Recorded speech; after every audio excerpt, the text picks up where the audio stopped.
All right, welcome back to Resilient Voices and Beyond. I'm so excited to have another episode. This week, a couple of them gonna be dropping because we're getting close to my end of season two, and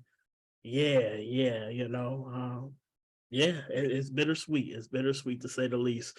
But for those of you guys that don't know me and you just so happen to stumble across this episode, my name is Michael D. Davis Thomas. I am an alumni of CARE. I spent a little bit over 11 years in the Michigan Child Welfare System, aged out, ended up doing a world of different things in child welfare, from working for agencies, being on boards, advocacy, doing policy work, consultant work, programming, you name it, I've done it, you know. I'm out here thriving and working on healing and being my best self. But that's me so far. I hope you guys enjoy this episode, but more so, this episode is not about me.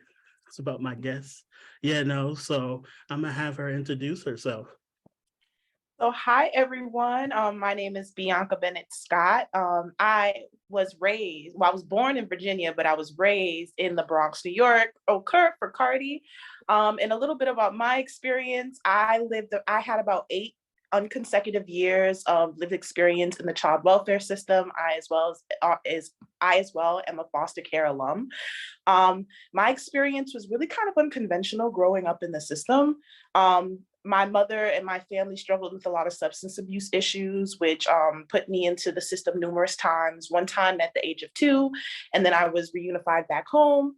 And then from the ages of 13 to about 18, I was placed in a lot of different placements, whether it be foster homes, kinship placements, until I was ultimately granted official legal guardianship from my maternal grandmother at 18. And then right before my 21st birthday, which is kind of like the age out cutoff for New York State, my grandmother passed away. So I kind of aged out the system by myself a month before I was supposed to leave. So essentially I aged out on my own, but I did have support from my grandmother growing up throughout the system as well. So it's a little bit about my experience. Awesome. You kind of dropped a lot of nuggets, a lot of nuggets right there. So I'm gonna unpack some of the things that you dropped because I don't want any detail to, seem too small, because you've lived a life, and had a lot to journey through. So my first initial question typically is, where did your journey begin? But you kind of answered that for us. So if you can tell me what your first, kind of removal or placement was like, and when did that take place? So my first placement was when I was at the age of 2. Um, that's probably it was such a traumatic event for me that it was probably something that really stuck with me in my first memory in life, honestly. And I was placed in a foster home, but the issue was within that foster home, they only spoke Spanish. So essentially I learned a new skill because I learned how to speak Spanish myself, but because of the cultural difference, it was really hard for me to understand and understand who I was and my identity at such a young age. I thought that because I grew up with a Hispanic home or a Latinx home, that I was Hispanic myself. But when I was reunified with my mother at the age of 3 or 4, I realized that going through the system, I was a Black woman and I had different experiences compared to everyone else. So I had like an identity lapse due to that first placement. Okay. So, and you touched on this a little bit, in that young space that you were in. What was your, like, you touched on it, but what was your thought process about that experience as, you transitioned from that? Because I'm assuming you went to another place after that. Yeah, so my thought at first, I didn't even understand. Well, usually any foster care alum can really relate. I really didn't understand the young age why I was being taken. I knew that my mom and my parents had some hardships when it came to substance abuse, but it wasn't anything obscure from, what I witnessed my whole life thus far. And still to this day, I know a lot of people who struggle with substance abuse, and families struggle through substance abuse. So it just didn't register in my mind why I was placed in another home. And nobody ever gave me that closure in understanding that. So after I left that placement, I actually was reunified back with my mother, and our relationship was always had a lot of turmoil. Because she didn't know who I was. Every time I would be placed into a new home, getting older, I felt like I was relearning my mom and she was relearning me. So we really didn't have that connection. So it was just very difficult, because in my head, I'm like, I thought that this was my mother. I knew she was my mom and I cared about her. But because of all the trauma that she was inflicted with, which essentially inflicted on me, it was just so hard to find a place called home. Wow. So I'm assuming in order to go back with your mom had to work on some things. Mm-hmm. Yeah. So you went back, and I'm assuming because you ended up back in the system. Mm-hmm. So you got to let a system. It's great sometimes, Right. It's wonderful. But when before I ask this next question, when were you aware or became aware that your reality of what was home had some twisted things to it, I feel as though from the age of 2 to 3, I really didn't understand what was going on. I just knew that mom had a problem. But it was when I got re-entered into the foster care system at 13, maybe like a year before that. That's when I really started to notice that things aren't what they're meant to be. So because of my mother's substance abuse, it was like I just remember being alone a lot of times. I would beg for her to stay. It was just a lot of like, I don't even know how to say it. It was just so much going on in life, and I knew it wasn't normal, because when I would go to school and I would talk to other people, they'd be like, oh, my mom picks me up from school, or my parents do this. And I'm like, I don't think I have that experience. Am I different? Is something wrong with me? And even though my mother tried her hardest to kind of hide her indiscretions with substance abuse, I kind of saw it for what it was, because she wasn't the only person in my family to do it.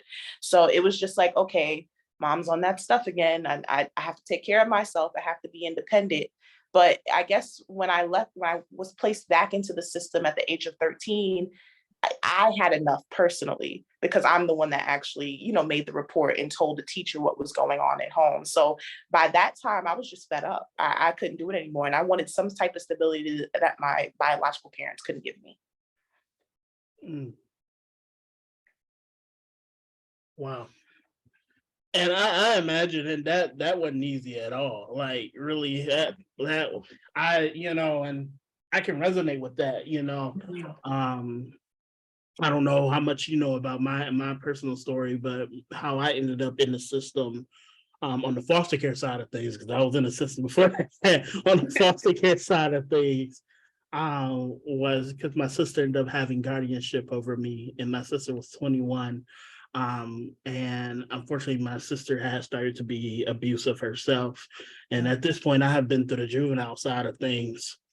And at this point, I was tired of people just doing what they pleased to me. So Right. I realized that either I had to leave or I was going to end up in jail or dead,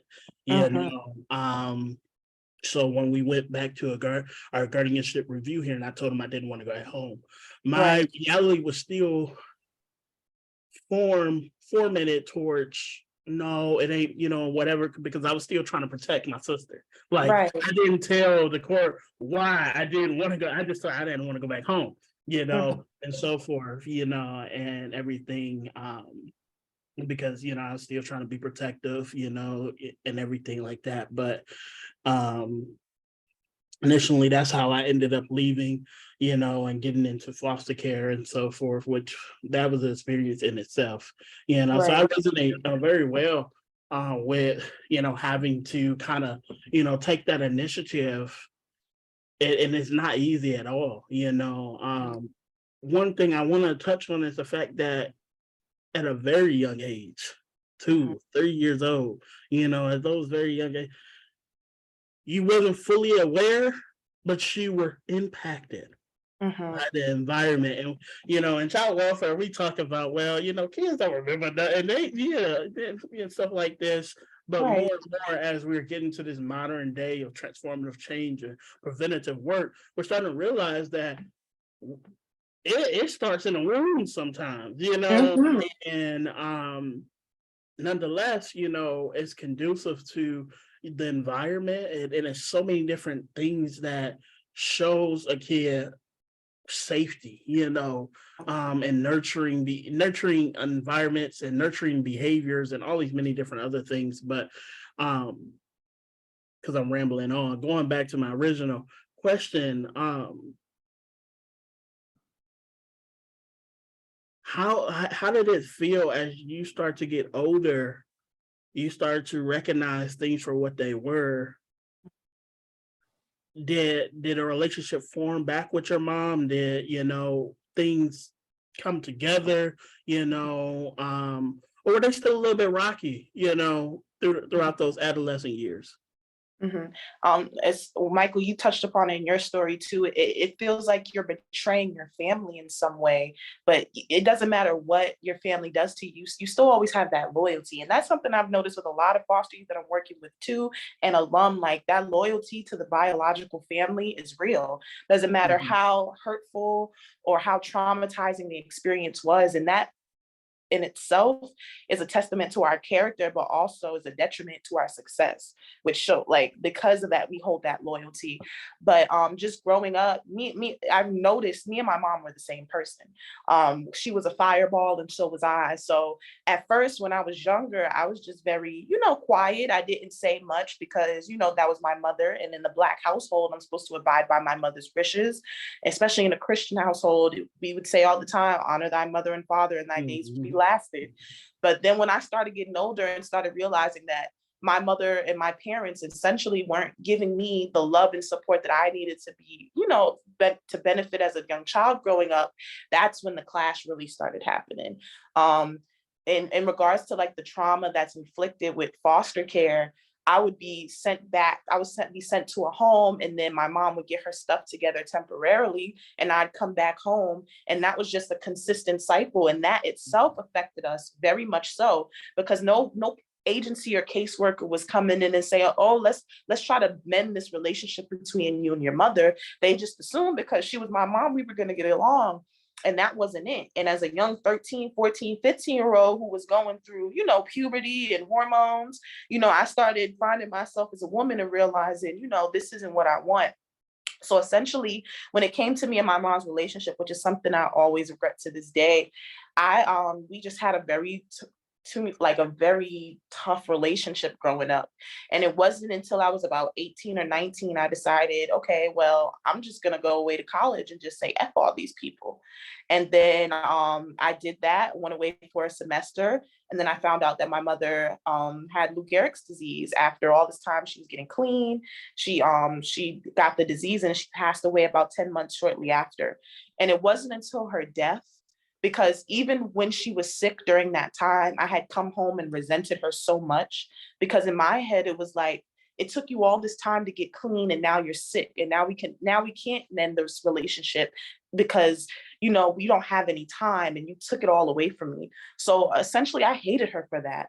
And then when she passed away, that's when I started realizing that my mom's trauma was deeper than what she inflicted on me.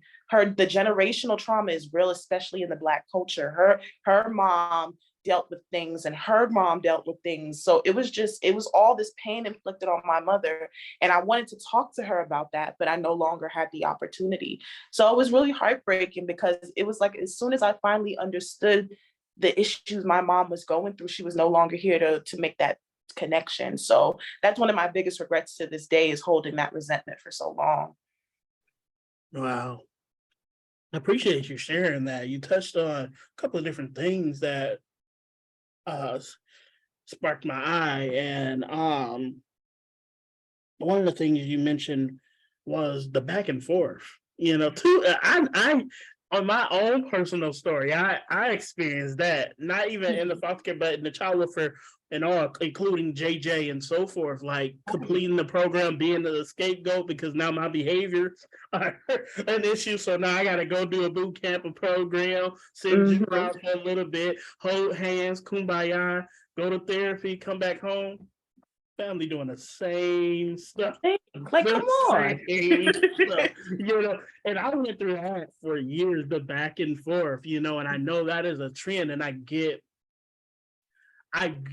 the whole aspect of family preservation, but and I know it's a little bit different now, so I don't want to take away from what states are doing in the aspect of trying to make that effort and that best foot forward. But in the time that I was in care, it seemed like, okay, family preservation and prevention was, oh, we're gonna throw you back in there. They did what they need to do. There's Exactly. no No kind of follow-up. bridging that gap, kind of like mending that in. Oh, they did what they need to do, so send them back. you Yep. know um and I think that only made the relationship and the emotions of having a relationship tear even more. For me, in my experience, my the abuse wasn't what really kind of wrecked my emotions with my family, like the physical abuse, to say forth. Mhm. What initially took the love for that I had for my family away was their words, Yeah. and really understanding what they meant behind those words. Because as a kid, somebody tell you, "Oh, I hate you, wish you were aborted, wish you were dead," all this other stuff. Okay, all right, cool. Right. But when you start to go to school, you start, well, hate is a strong word. It is. you Like, you know, hate me? what is abortion? Oh, this is what it is, and then to realize that someone who's supposed to love you, someone's supposed to care for you, are saying these things, that's what initially clicked all that in my mind. And I eventually like numbed out. And still to this day, I have forgiven my mom and everything, and build better relationships with my brothers and sisters, and forgiving them, and work and started working towards a better relationship with my family. Mhm. But still to this day, I know, because of the emotional tear that is now a healed scar, I can still see the scar is a Right. healed scar. There will never be love like it could have been, Yeah. and that's something that, it's unfortunate, but that's there. You Exactly. you also mentioned, um, sorry, you also mentioned, you know, um, getting older, and spending that time with your mom, and having that resentment, you know. But even more so, after she passed, you know, and I think it's, just an act of recovery that we all do, as alumni, when we get through that, we start that journey, to seek, you know, a healthier way of living. You know, we try to find answers, and for me, I couldn't ask my mom. My mom had 5 strokes, and so forth, and I didn't know what my dad was, so I couldn't ask. So for me, the only thing I could do was look at the roots, Yeah. and retrace. And much like yourself, I grew up in a black home, but very poverty ridden, um, church, and so forth. And in that condition and in that environment, it was more so, yeah, we can pray about it, come home, and then get beaten, or this, that, and the third, or it's a whole different story. But the mental health wasn't talked about, a lot of stuff was being shrugged under the rug for years, for the women, because of unfaithful relationships and stuff like that. They had to become more hardened, which that projected onto their kids, Yeah. and even before that, that's my mom's generation. My grandmother, They came up from the South, Mm-hmm. and we already know Southern parenting is very strict back in the day. So Very. they already was some hard-steeled individuals, you cry about it, I'm gonna give you something to cry about, Exactly. which I don't understand. I'm already crying, so you'll give me something else to cry, but Exactly. um they also, like, for the generation that came out from the South in my family, they came and they worked in GM, worked in the plant, so they weren't even home like that. So the older siblings had to take care of it, and there was no real teaching of parenting or nurturing. So that passed down to me, and with no real actual validation of emotions and feeling or mental health or mental awareness. Mm-hmm. I became a product of that, and I feel that's the same for. I don't want to speak on nobody else's story, but it's a trend within the Black community and in our culture, of just undealt with, emotions or Mm-hmm. mental health issues. And even not even if it's like a direct mental health diagnosis, we have a problem being argumentative and Yeah. having anger problems. Yeah. And we just cut them off or say them as flaws or this and that and the third, but we don't really get yet. No, you have an anger problem. Why do you have to find an argument out of everything? Exactly. Why can't we just talk? And I had to realize that for myself, because I saw as I went through these group homes and all these different things through the back and forth that that was what I became, argumentative, 1 to 100. There was no middle, Yeah. and had to make that decision. So circling back, what ultimately helped you in that discovery, of understanding your mom from a different lens? It was definitely learning more about my story and healing from my process. Um, I did an internship with Foster Club, which is the National Network for Foster Youth, and it was an amazing experience where I learned about trauma-informed care.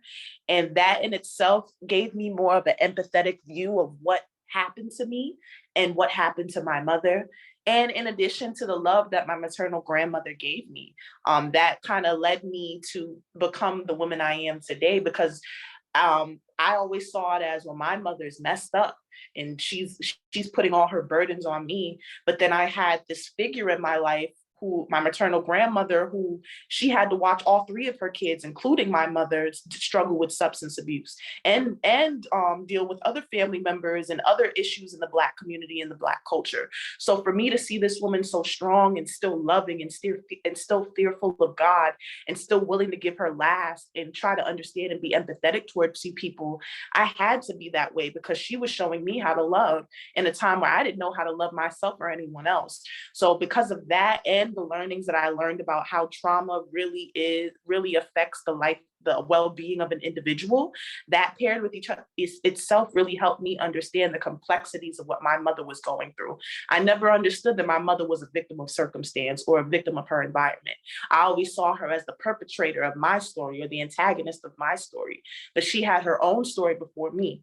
So when having that empathetic view, it helped me really understand the type of woman she was, and saw her more than just her substance abuse, and saw it as that was just a fault of hers, that was a demon that she was fighting for a long time. So once I understood that and I gave her some grace, I kind of really it kind of really helped with my healing process as well. Because if I can give my mother grace, I can give myself grace for what happened to me. Definitely, definitely.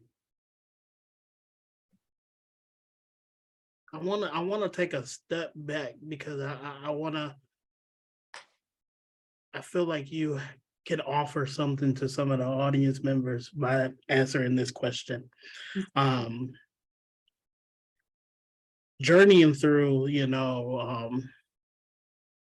adolescence to adulthood, um, spending that time with your grandmother and so forth. I don't know if it's the same for you, so correct me if I'm wrong, but a lot of the times when we go through trauma in our adolescence or so forth, and still resonate with us in our adulthood, but it hits us a lot harder when adulting starts. You Yeah. know, because now you wonder why you feeling some type of way when you trying to pay this particular bill. You know, Mhm. you know, you know. So, how did that transition come upon you, and what barriers did you find? Um, that wow, this really bothers me. That what? Why am I feeling? What was those moments like for you as you entered into being your own independent individual? Yeah. I feel like the question is, what barriers didn't I face? That's honestly because here I was thinking at a young age, because I felt I was always in survival mode and I always felt independent at like the age of 13. I felt that I could handle myself and I felt like I was always an adult growing up. But then when I really lost my mom and then my grandmother, like a month before I aged out, it was essentially like, I'm not ready for adulthood. I don't know what I was thinking. And I had to deal with a lot of burdens it, hitting me at a time where I was in grief. So I had no time to really process my emotions. So everything was on hold because here I am trying to survive. Here I am trying to pay these bills. Here I am trying to go to school because I can't let the ball drop. But then when all those things finally superseded and I didn't have to worry about too much of that, that's when the emotions really hit. And that was the biggest burden for me, was dealing with emotions that I had kind of disassociated with my whole life. I was never the type to struggle with anxiety or never the type to struggle with depression. But here I was at the age of 21, 22, dealing with all these emotions, and I had no one to talk to about because there was no one around to support me. And because here I was an adult, everyone assumed, especially at the time, my agency and foster and like the foster care system, they assumed because I was of age and because I had aged out, I had all, and because I was doing so well in school, I didn't need the assistance and I was doing just fine. But inside, I was going through all this emotional turmoil of the transition of being a young adult into adulthood that I had no one to help me get through. So essentially, it was never really hard for, even though it was annoying, don't get me wrong, it was never hard for me to pay a bill or make sure everything was intact. But when those emotions hit at times and I didn't know how to understand those, that's when everything started tumbling and everything started breaking down and I didn't know how to deal with it. Definitely, definitely. I appreciate you sharing that. I just, you know, through all you've been through and persevered, that could be helpful to somebody listening to this. Um, so your adolescence was kind of like a back and forth until you got with your grandma. Mhm. Um, and then you got with your grandma initially, went with her to like extended foster care, or what was that Like a like? legal guardianship, kinship Okay. type of situation. Yeah. Okay. So at that, what age were you at that time? Did that start?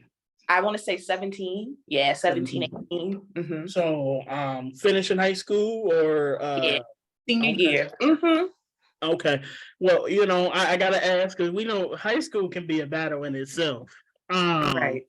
so how was your mental health knowing what was going on and so forth throughout that journey of high school and completing high school Mhm. and not having what we have a quote unquote sense of normalcy and the family aspect? Yep. To be honest, high school, I kind of disassociated with everything that was going on at home. So I never really brought those problems into school. Well, I tried not to because there was a couple times I had to get in a couple scuffles because somebody was trying me. But but in essence, I really didn't try to bring those emotions to school because school was my getaway. School was the place where felt seen, I felt heard, and I was seen as something more from my peers and my teachers. I was seen as a leader, and I didn't have that courage at home. So even though I did get into my few altercations because of regular teenage stuff, I don't think it had anything to do with my foster care experience. I feel like every teenager finds their way through high school and has to go through those hurdles in life. But Mhm. essentially, school was my safe haven. Even though I went through at least one school every year of my in my high school experience. It wasn't until, and I got to do a shameless plug, until I had to go to an alternative school called the James Baldwin High School that changed my outlook on everything. It was an unconventional way of learning, and they really taught us about core values and like seeing ourselves as worthy individuals despite it being an alternative school. So they kind of changed my perception for the better and made me realize that I have something to bring to this world and my story mattered. So I'm just so grateful to have that experience of having my junior to senior year there, because they really taught me that school just didn't have to be about education. It's about changing the world and like leaving your legacy and your mark here. So that's when I really grown to realize, education is my way out, and I need to seize it by any means necessary. Definitely. And I feel as though alternative schools are slept on. I graduated, from an alternative high school. It was my 21st high school though. Wow. But I made it. I made it, but definitely I'm glad. And yeah, I completely understand that. For me, high school was a lot. It was a lot. I was a fighter too. I got to a point where, I was expelled out of school districts, but I was never the first. I was never the first person. I was the second person. Right? I was always the second person.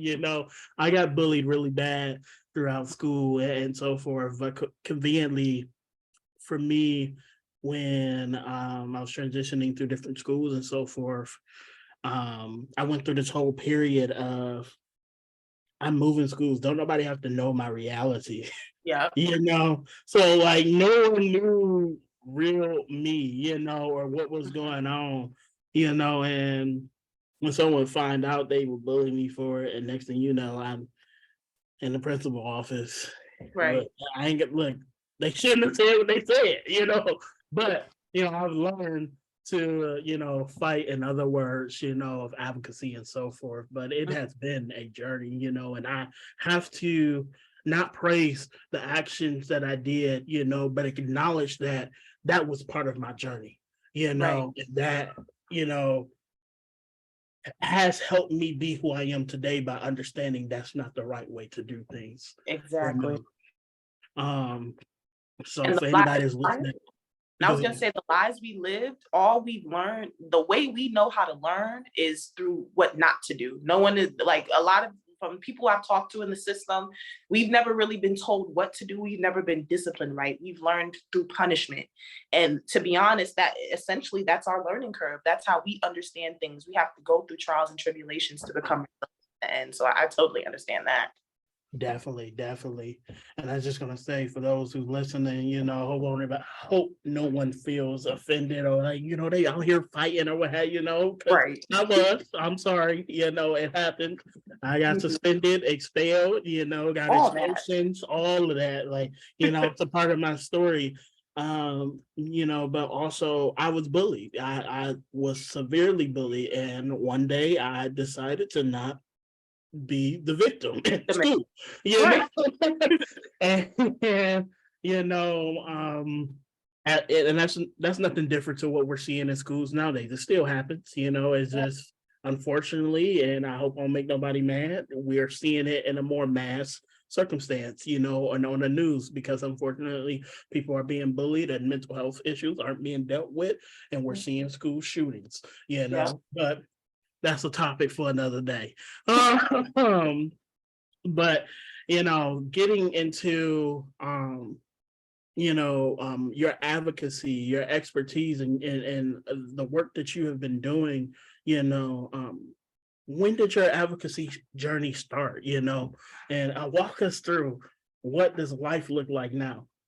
Okay, so my advocacy journey started probably my senior year or junior year of high school.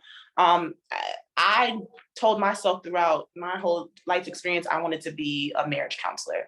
I wanted to help I wanted to help the Black family structure. And essentially, I was trying to do everything I could to avoid the foster care system because I grew up in it and I didn't want to be associated with it. But it wasn't until I was accepted to the Disney Dreamers Academy hosted by Steve Harvey and Disney World.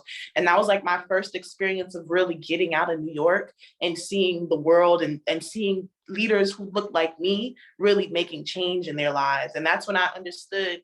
I would never forget when a workshop leader named Steve Perry said, what's turn your passion into purpose. And that's when I said, I think my passion is talking about foster care experience and really helping youth who have gone through similar situations that I have. So I was about 17 when I decided that's what I want to do in my life. I want to make a change in child welfare. So from there, I focused more on looking. After I graduated, I looked for an internship, which is where I found Foster Club. And from there, I've done nothing but elevate with my advocacy efforts. Today, I'm a part of numerous organizations. I'm a consultant for child welfare on a national and local level. I'm currently a senior advocate and a program manager for You Gotta Believe, which is an organization based out of Brooklyn that finds families for older youth in foster care because everyone deserves family. I work under the capacity building for states with the U.S. Children's Bureau as a youth adult consultant. And I'm a mentor to many in my community, which I feel like is one of the most powerful things because of course, I love to do policy and implementation in regards to child welfare because that's where it starts, but it trickles down to the community. And I want to see that change for young Black and brown men and women who look like me. So I'm very proud of the advocacy work that I'm doing now. And it's nothing but up from here. I'm currently in Cornell right now for my master's in public administration. And I graduated with my undergrad after a long experience from a historically Black college and university, HBCUs. So I really want to be the change that I want to see in this world. And I want to be able to give the gems to these young people living through life. Like your circumstances don't have to define who you are. And I want to be able to take that on a policy level and talk to people like, yeah, I went through this experience, but I still have an Ivy League degree. I can still, go toe to toe with the rest of y'all. So it's like, I kind of want to be in both those realms. And I'm really appreciative of the advocacy work that I've had to get here.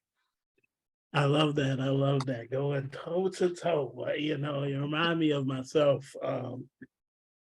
Because, when starting this podcast and even before starting this podcast, I've set a name for myself in advocacy. some people like me, some people don't. And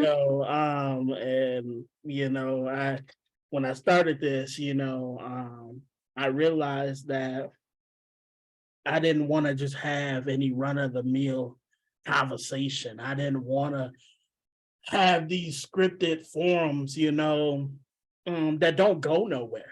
Don't get to the root, or the rawness of what's wrong with our system, with our people, with the education of our system and the people in them, and so forth. And I remember, being in my head because I've been doing this for a while. When you do advocacy, you know how you have to, play some roles in some places, and sometimes you gotta, just, keep your head low, And I just realized, because I'm a person of faith, and I just is like, if I'm gonna step out and do this, I'm gonna step out in my own way of doing things, in the most blunt and raw and real way possible, and I've always, if there's no seat, I'm gonna bring one. I'm gonna squeak. Excuse me. Exactly. Let me get in right here. You got a little bit of room. I just need an elbow. And that's just how I've taken my approach to advocacy. So it's awesome to hear, others who just are continuing to be in this fight and being unapologetically themselves and not leaving. And then I'm gonna say this, not leaving where they have come from behind to become something else in the midst of advocating, because it happens, and I don't think any of the individuals who do so are any different, but I feel like a lot of people who are advocating, go to some of these agencies, they tell them they have to dole this down, and then they start to conform themselves and different things like that. But unfortunately, your story is your story. Right. How you share it is how you share it. I tell people, you want to share from a place of strength, not weakness. And I also share as a bit of advice, unless you have healed over the aspects that you share, don't touch on anything that you haven't healed on. Right. It's okay to leave that part out until you're able to discuss that from, a healthier standpoint, you know. But, one thing that's always been concerning to me is, seeing people lose themselves and not being themselves because too many times of going out there and advocating and being told to dim your light, you know. Right. So that's just something I felt like I had to chime in there, and throw out because I really appreciate, because I've been watching, you know, your advocacy and things you're doing. I'm a person, I said this on the last podcast I recorded yesterday, to young man Melvin Roy that I was speaking to, and I was telling him that I really I really enjoy watching people, take that step, but also live in it. Yeah. You know, um, too many times, a lot of us, and you touched on it a little bit. A lot of us from the Black and Brown community aren't here. Yeah. Um, and for me, it hits home a lot because I went into independent living in a pilot program with 12 other individuals. Mhm. I was one of the 6 guys, and there was a pilot girl program that started shortly, and there were 6 girls. I was one of the only, well, I was the only one that came out of that program successfully. Mhm. So it's disheartening to see how many people that don't make it, but Yeah. also the people that do make it, not continue to work, to Yeah. say the least.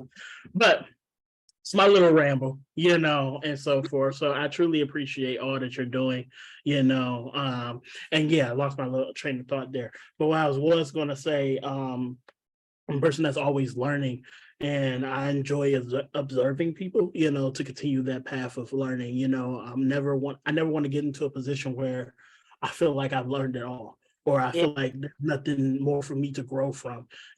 So while I'm doing this work, because I'm continuing to work on myself, continuing to stabilize my life and my foundation. Mhm. So when that time comes for me to build family or to leave this world, I have left a legacy and a Yeah. foundation for people to walk on successfully and Yeah. strive. Um, so that's something that I continue to do, because I was mentioning to him that someone had commented on one of my posts I made recently about, well, oh, you out here getting famous. He was joking, but I was like, it I'm made me raw. so mad. And I was offended. I was so offended. And I'm like, I had to check myself because I'm like, why are you mad? Why are you offended? Like the reality is God has put you in a place to be able to speak to these people. And as long as you know that, all the glory goes to him, and the work that you're doing is not, you're not doing it in a selfish manner. It's Yeah. okay. Yeah. It's okay. Because the goal of this is to reach as many people as I can, Exactly. and touch them. But going back to, you and your individual story, and the work that you've done, what's next for you? What's next on this journey? You touched on so many different things that you're passionate about and really instilling policy and legislation behind it to make that transformative change. Mhm. Where are we starting at? Where Yeah. we Well, right now, in the middle of it, I'm in my first semester of graduate school. I realized that authenticity is my biggest asset, and it took me so long to understand who I was that now I have to take up space in every avenue that I am and be my most authentic self. So when I go to school in my J's and my sweatpants, coming in as probably the only Black girl in some of my classes, and then, I'm still speaking like a Bronx chick, but I'm making sense and I'm making impact, and teachers are listening to me. That's how I know I'm doing what I need to be doing. So right now I'm in the middle of it. I'm in my first semester of my graduate school program and I'm still working full time as a program manager at You Gotta Believe. I'm still doing consulting work After this step, once I'm able to contextualize my lived experience with an academic degree, it's nothing but really finding the intersectionality, because what I have realized is that child welfare and advocacy in child welfare has given me a platform, but I know I'm so passionate about other things that involves the Black and Brown experience that I need to find the intersectionality between it, whether that be educational justice, criminal justice reform, and I kind of want to make a service in my neighborhood, especially in Harlem, that kind of brings those resources together. It's built by community, and we're actually meeting the needs of the people who are suffering through the same similar things that I went through. So I definitely want to be able to take that, understand the policy, and be able to implement it in a way that's beneficial for everyone, especially for those in my community. So that's going to be the next steps. Who knows, it might change from there, but I know that all in all, I just want to leave. Like you said, I want to leave a legacy in this world, and I want to effectuate change and make lives for Black and Brown people easier, because we struggle enough without all the extra that's involved. So when that extra is involved, we got to find a way to maneuver around it and get the resources that we need without being chastised, or without feeling like we're undeserving of it, or feeling like we're begging. Because in essence, it just comes back to my story as a youth in care. My mom never really extended for help because she knew that people would look at her and label her and stigmatize her. And essentially they were never really helping her. So she had to find ways to do it on her own. And because of that, she suffered. Because of that, my family structure suffered. So I never want anybody to feel ashamed or undeserving of resources because they're provided for a reason. I want to hold stakeholders accountable, but also create my own service where I can say, yeah, you're welcome here. You're loved here. You're appreciated here, and you're valued. So that's where it's going to go from here. I appreciate that. I truly, truly love that. And then I'm excited to see it happen. I'm excited to see it happen, I'm gonna ask you, I don't know. It may not be a hard question for you. It may not. But because I hear that passion, and that's something I'm very passionate about myself, being African American, a strong African American male. I got my afro and everything. I can't even hide it. Yeah. But how do we bridge that gap between years and not even years, generations of wrongful parenting practices, but also generations of system corruption and maltreatment of Black, brown, minority individuals, so how in your eyes, do we take that stride to a better future for the community, for the people in the community, to be better and do better, but also for the agencies to be better and do better for these people and these communities? As far as the community aspect, especially talking about impactful parenting practices, especially for the Black community, we got to let our egos down. We have to understand that everybody needs somebody. We can't do it alone. For such a long time, the Black community has been strife with this idea that you have to be resilient. You have to get through this or your family will struggle. And because of that, we've grown this tough exterior to where we feel like we know what we got to do to take care of our kids, but those traditionally haven't been working. They inflict fear in our youth. They inflict bad family structures. So we have to be able to really understand, one, the trauma that generations have gone through, and understand that maybe, and be honest with ourselves and take accountability. Maybe these practices aren't working. I have to find another way. I have to discipline my child rather than punish them. I have to, because my mom was big on, I don't have to explain to you why I'm doing this to you, because I'm the parent and you're the child. Looking back and saying, maybe I do have to explain this to you so you can learn the lesson from this, and I can learn the lesson from that too. So that's from the community side. As far as the agency and the bigger stakeholders involved, they have to, which I feel like, especially in this transformative child welfare space that we're we're living in now, it's being more recognized. But our communities have our own solutions. We know our needs and have the solutions. We know what we need to tend to. So we don't need a savior to come help us. We just need someone to listen and provide us with the avenues and support and resources we need so we can get it done. Because these grassroots, these community organizations, they're doing the work. They're doing the work, but they're not properly funded because you have all these subjective based activities that are saying that are quotas that are being met. Yeah, there's an increase in children going into, college, and we're putting out more resources for them, but like, is it really playing into practice? Is this really being shown in the communities? What do they have to say about it? So really incorporating lived experience into the conversation and understanding where these agencies are lacking, they got to let their egos down too and realize that they have something to learn from us, and they should take a step back and give us the space to do so. So yeah, that's how I feel. I was just laughing. That's not you just saying, well, that's how I feel. That's a little bit, but I love it. I love it. I definitely couldn't agree more. I'm one of those individuals that feels, and this is because sometimes I have a radical mindset. We need to push pause and do some whole reconstruction of our child welfare system. It's not equal, it's not fair, and it doesn't have enough resolutions that impact communities in a successful or thriving way. Got something in my eye, but yeah, it's been years of okay, let's go through this cycle of maybe we need to become more preventative, and that's where we're at now, preventative and preservation.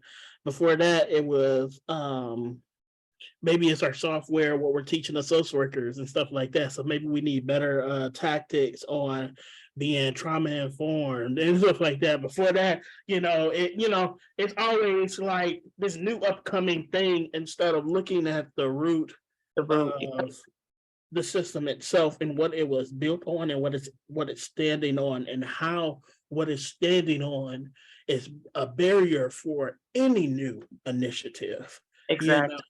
And not taken away from these initiatives that's coming out, because yes, they do great work, but in the scale of how many losses versus gains, we lose more alumni, to the experience after they've been abused to going into the system, and being more so abused. Now they don't trust nobody. Exactly. People are more traumatized coming in. Like, I say this to myself all the time. A lot of times I wish I never made that call at 13, or I never told that teacher, because I feel like I would have been better off just living with my parents and doing what I had to do rather than even being in the system, because it traumatized me way more than when I was what I felt at home. And that's a problem in itself that the system has to address. Definitely. I promise you I am not crying. My eye is doing something. I think I have an eyelash in it. But anyways, yeah. So that's just my thought process on it, and really regaining and just like you said, putting those resources, putting the funding, putting those jobs, a lot of our communities still have food deserts, they can get drugs before they can get fresh produce, and I'm not one to praise criminal behavior, but we can't begin to bash people who sell drugs, who do all these things to provide for their children without looking at why they're doing that to provide for their children. Why would they? Well, why are they becoming part of gangs? Why are they robbing the market, Walmart, all this other stuff? I seen a video, somebody was taking meat, and diapers and stuff like that from Walmart. I'm like, why? Why? And so forth. And I'm like, at the end of the day, if we put more resources as far as community centers, after school programs, be more understanding that with inflation and different things like that and the price of rent, unfortunately, parents need help because they can't parent and work and have enough bills, Exactly. in today's age. So they need that aftercare program, that after school program, or, extracurriculars. But in those community schools, are they provided? Exactly. And then on the agency sense, not just coming around when a kid needs to be removed or when someone makes an allegation, being a presence in those communities as, hey, we offer cash assistance. Hey, we got this program towards housing and stuff like that. Hey, we have this program going around with our food stamps program and stuff like that for, lunches and all. Like, I don't see none of those like events or all these other things happening. I see a lot of, more events about foster care recruitment, but, as far as the services and the goods and the programs that comes with, we call them DHS here and so forth. But as far as the services and everything like that, I don't see events specifically targeting these minority areas, because if we look at the numbers, we can see that obviously a lot of kids are being removed from these areas. Obviously, a lot of our prevention services aren't working, but I believe the prevention services aren't working not just because of lack on the department side, but because our people don't trust, Yeah. the department. And that's something that we have to own and face up and take responsibility for too, because our mistrust is leading to this, Yeah. and it's a bridge on both sides that needs to connect. So that's my little spiel. That's my little thought process on there. Just in the sake of being mindful of your time, have a couple more questions for you. You Of shared course. so much, and I truly appreciate, your input and your honesty and your vulnerability today. Thank you. Thank you. What advice would you like to leave here today? Mm. I would just say honestly, don't let your story define you, but definitely let it build a framework for who you want to be growing in the future. Like I said, authenticity has been my biggest asset, and we're living in a world now where people are ashamed to be themselves because we have social media, we have all these avenues telling us that who we are is not enough. And I just want to leave that with anybody: you are enough. But just because you are enough doesn't mean you don't have work to do within yourself. You want to be proud of yourself at the end of the day. So take the time to really understand yourself, understand that self-love, take yourself on dates, really take the time to process through your trauma and everything that you went through, because essentially you're growing and you're creating and building that legacy for yourself, but for whether you have a family in the future, or you're leaving those little gems with your friends and people you care about. But really just be your most authentic self, but always continue to work on you, because there's always a place to learn, there's always a space to learn. And also, like you said earlier, don't give someone the opportunity to make space for you. You take up space yourself. There's always a voice, there's always a space for a voice like yours to be heard. And you deserve that. You deserve that, right? So yeah, that's what I would just leave with the audience. Thank you. I couldn't have said it better. I couldn't have. Any last comments you would like to leave here, with us today? How people can connect with you, if you got a song coming out, whichever, a book, whatever, how can people follow or connect with you?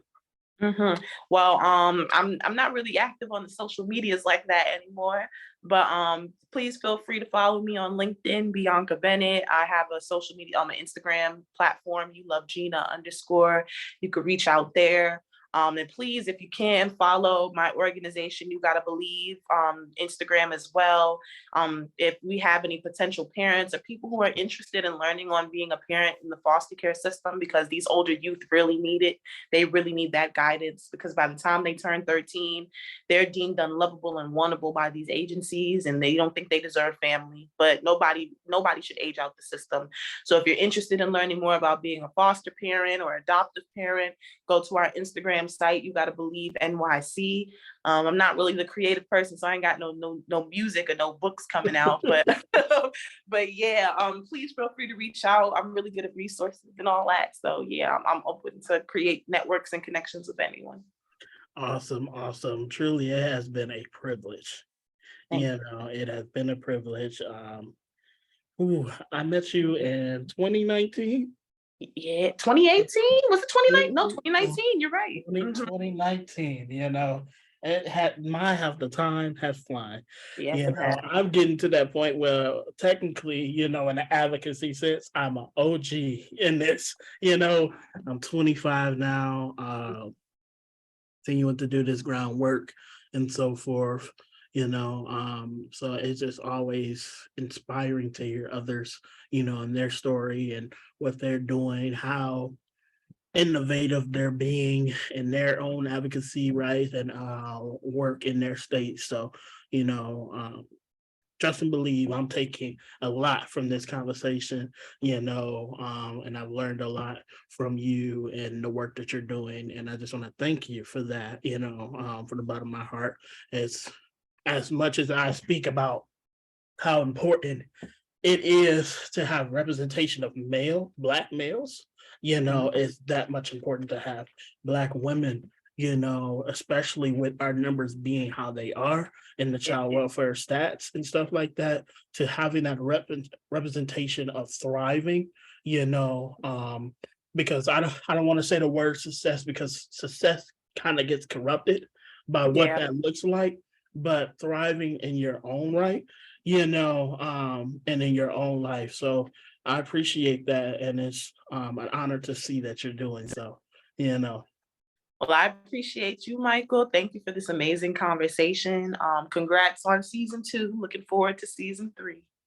Yeah. It's gonna be a minute for season 3. I'm gonna take a little break on recording, which gets me into, my outro. I'm taking a little break from recording at the end of December, and I'm going to be getting in the community, because that's where the real work, not saying that this work doesn't matter, but, getting in the faces of the people who are impacted, much like yourself. I want to do a lot for my home city, Detroit,